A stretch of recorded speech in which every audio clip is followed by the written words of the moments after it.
This is Todd Ballard. I'm out here planting, no-tilling some pinto beans into some residue, barley residue from last year, which also had a cover crop planted into it, triticale, peas, vetch, and radishes. That's been my go-to. I've experimented with a few other species in there as well.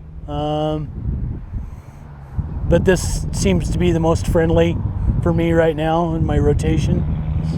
I terminated this the third week in April. Since then we've put on a little bit of fertilizer and bean chemical and watered it in.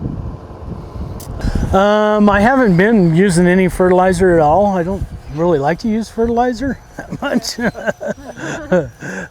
What this was lacking on was sulfur. And the cheapest sulfur you can get is ammonium sulfate. Okay. So that's what I did, and put on some regular sulfur with it. We're planting about 100 pounds per acre, and going to direct harvest this hopefully. Yeah, this is a taller bean. It really just depends on the year. The direct harvest has been pretty nice. It just went in and direct harvest one field, and that was by far the cleanest beans. Not as much dirt in them, and I didn't have to worry about. I did have to desiccate the beans, so you don't have to do a lot to gain just a little bit. Managing the residue.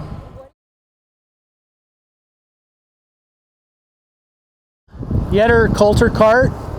Got the Yetter coulters on the front. I don't have very much down pressure on it.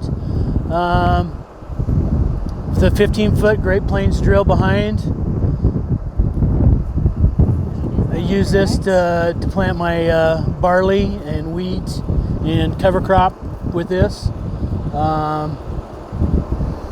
This is the second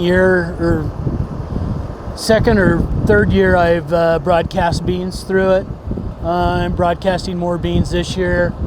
I direct harvested some last year, plan on doing some more of that, just cutting out the steps, hopefully putting some more money in my pocket.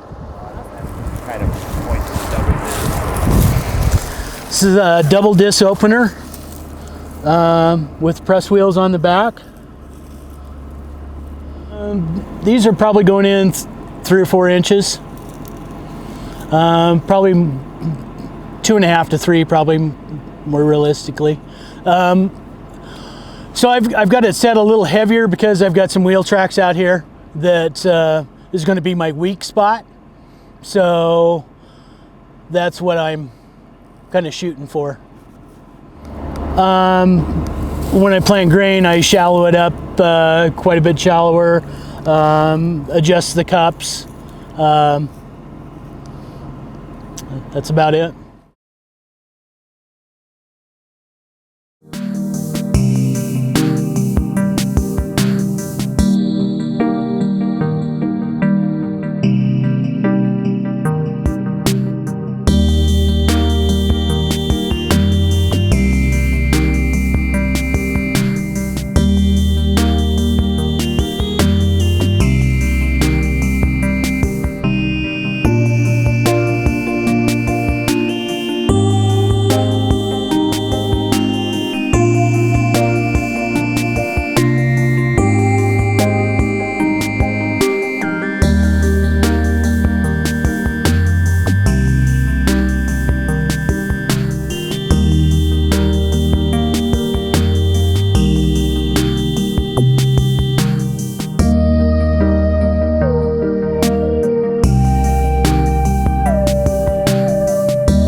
money I'm saving by just not driving across the field is huge.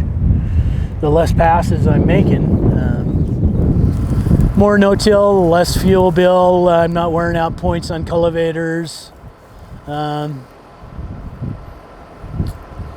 not sitting in the tractor as much, so I'm doing other things.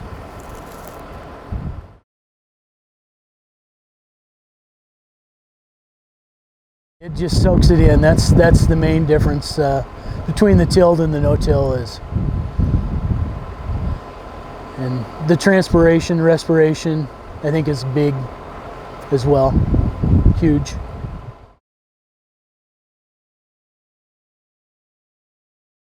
I have seen my fertilizer bill has dropped since I've been doing cover crops.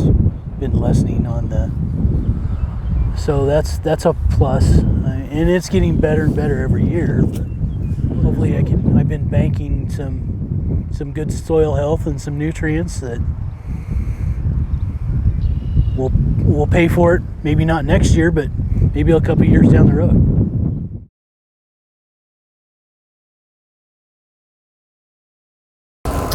Haven't had any disease issues or pest issues. Had a little bit, but we had some of that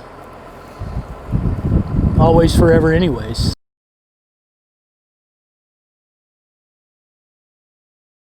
The cover crop, having the cover crop out here during the winter, you don't see any wind erosion, soil erosion.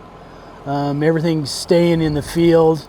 You got a nice seed bed here, prepared by nature. So